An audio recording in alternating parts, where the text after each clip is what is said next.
She walked away from a royal palace, leaving behind jewels, titles, and a house renovated with millions.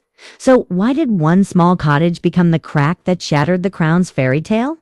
What does it take for a fairy tale to start feeling like a cage? That question haunted Meghan Markle from the minute the shimmer of royal life began to crack, revealing not gold beneath, but gilded steel.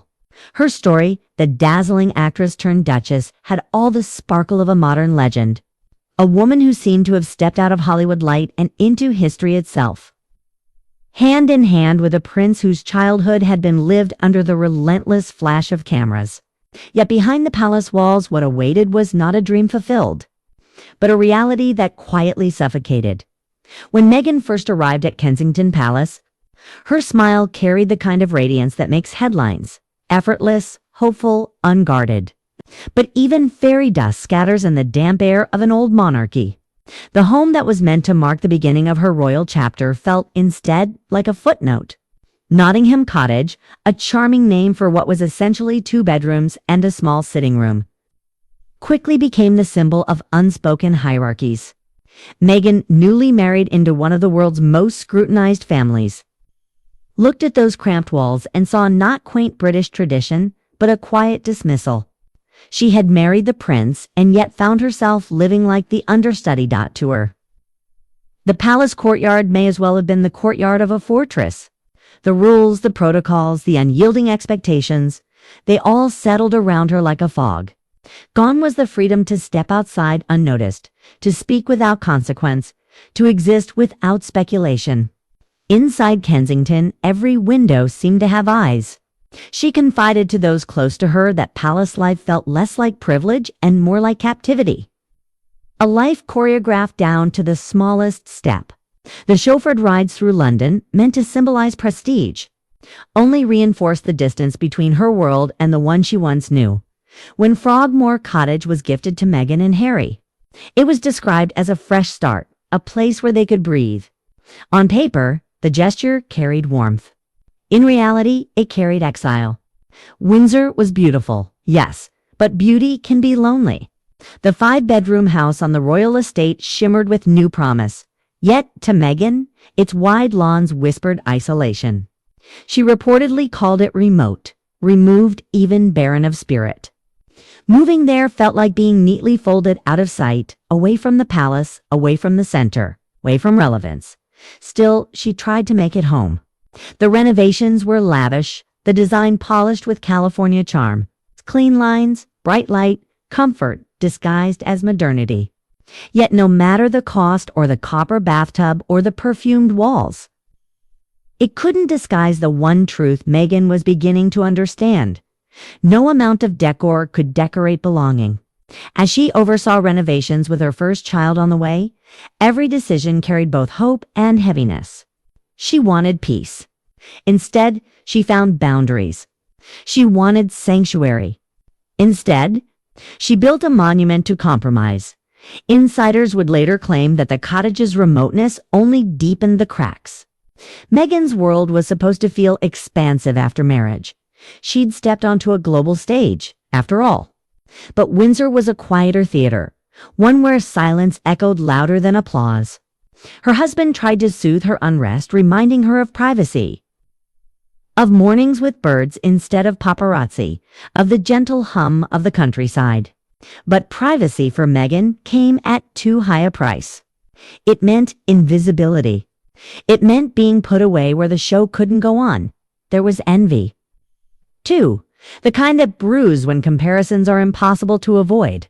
Across the Kensington Palace grounds stood the larger, grander apartment 1A, home to Prince William and Kate, to Meghan. It was impossible not to notice the contrast. Opulence versus modesty, the heir versus the spare. Rumors swirled that she saw in Kate's reality a mirror of her own denied expectations. She had imagined, perhaps naively, a life of royal significance, one that matched the glamour of her marriage's first photographs. Instead, she encountered centuries of invisible dividing lines. The walls of Nottingham Cottage whispered that not all duchesses are created equal. But for Harry, Frogmore truly was home. He wrote later of the peace it brought him. the joy of its gardens, of the queen's swans they came to know by name. He clung to those moments, the gentle, the ordinary, as proof that a quieter life could be fulfilling. Yet even he must have felt the dissonance, the happiness within those walls shadowed by the noise outside them, because by then every decision they made had turned into front-page discourse. Every rumor became truth by repetition. Every expression misread as rebellion or arrogance. Then came the friction within the household. Incidents whispered through palace corridors, like the story of Meghan's sharp words to a gardener carried all the way to the queen's ears. The monarch, long known for her diplomacy, was said to have intervened. A quiet reprimand in private that made royal staff whisper louder. Whether the tale grew in the telling or not, the damage was done. In a family built on etiquette, perception is everything. And kindness to staff is one of the monarchy's unwritten commandments. The story painted Meghan not as misunderstood but ungrateful. A narrative that would soon dominate the world's tabloids, even as renovations stood bright and flawless. The couple barely lived in Frogmore long enough to settle in. Barely 6 months later, they were packing again. It's time not for another royal property, but for another country entirely. Their decision to leave Britain, to shed the roles that both defined and confined them, became the stuff of historic headlines. Megxit, the papers called it a sharp, unforgiving word that reduced a seismic personal rupture into a scandalous soundbite. The departure meant more than moving boxes and canceled engagements. It meant repaying the millions spent on their Windsor home, a symbolic act of closing the page. By wiring back the renovation funds, Harry and Meghan were breaking clean, both financially and emotionally. But even oceans away, the echoes of Frogmore followed them. The question of who they were without royal titles, who they could be as free individuals, hung heavy in the air. When Harry's memoir finally landed, its pages dripping with raw confession and old wounds, Buckingham Palace moved swiftly. An eviction notice, so cold, so bureaucratic, was delivered. The home that had barely seen their laughter would now stand empty. Officially, it was about streamlining royal properties, but unspoken truths have a way of floating to the surface. The wound left by his book, with its unguarded exposure of family tensions, could not be hidden behind palace stone.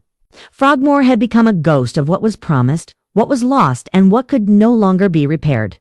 And yet, even in its emptiness, the cottage lingered in headlines. When whispers arose that Prince Andrew might be offered the property, irony hung thick in the air. A disgraced prince facing his own fall from grace? Perhaps to inherit a house already haunted by another's disillusionment. Royal observers noted the symbolism, as though every brick of Frogmore bore witness to the quiet unraveling of royal illusions, one inhabitant at a time. But Andrew refused, reportedly calling it a demotion. History has a cruel sense of rhythm. Those who once belonged at the center find themselves circling its edges when the crown decides their time is done.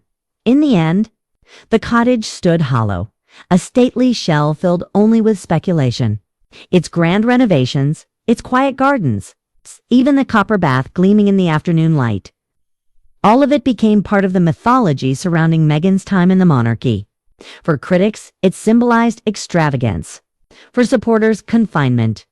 For Meghan herself, perhaps it simply represented the moment when she realized that no structure, no title, no carefully curated life could cage the part of her still yearning to be seen as human. Not headline. It's easy to look at her now, standing thousands of miles away in sunny Montecito. A woman rebuilt from the fragments of scandal, and forget how claustrophobic those years must have felt. To enter the royal family is to join an institution older than memory, but older also than mercy. Every choice reverberates through generations. Every misstep stains the marble. And for someone like Meghan, who built her life on authenticity and expression, the silence demanded by royalty was almost unendurable. Still, her story is not just rebellion. It's also a love story. Two people who watched the institution threaten to eclipse them and decided, however clumsily, to reclaim their narrative. Frogmore Cottage may have been their bridge, the brief midpoint between tradition and freedom, between duty and identity. It was where disillusion turned into decision, where they first felt the tremor of a necessary escape. And maybe, looking back, that's what fairy tales often ignore. That the castle isn't always salvation. Sometimes it's the labyrinth you must learn to leave. Meghan's journey from Kensington to Windsor to California wasn't simply a sequence of addresses, but a trail of awakening. Behind every polished facade lay another revelation. Belonging cannot be bestowed by marriage, nor happiness by a crown. Now, Frogmore stands quiet. Once a symbol of royal generosity, it has become a monument to displacement, to the cost of transformation. For Meghan, for Harry, it remains the place where dreams and disappointments intertwined, where the promise of royalty curdled into the pain of misunderstanding. Yet perhaps, in its stillness, it tells a story larger than gossip, a human one, about the weight of expectation, the ache of searching for home, and the courage it takes to choose truth over tradition, even when the world prefers the opposite. Because, in the end, that's what endures. Not the grandeur of palaces, not the titles polished for centuries, but the small, stubborn spark of those who dare to ask that first dangerous question. What if the fairy tale isn't freedom at all?